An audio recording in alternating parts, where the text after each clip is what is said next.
Iya emaphethelweni ikomishoni kajaji Zondo nephanda ngezityholo zokubanjwa karhulumente ngobhongwana yaye umongameli we-ANC ngomso uzakuvela phambi kwalekomishoni.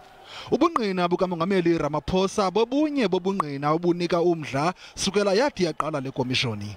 State capture has been much more impactful than many of us actually see or believe it has been. It has actually reduced and debilitated the capability of the state. Kwinyanga ephelileyo ujaji Raymond Zondo wavakalisa ukuba lo kaRamaphosa uzakuvela kwizigaba ezimbini kulekomishoni njengomongameli we-ANC nanjengomongameli welizwe.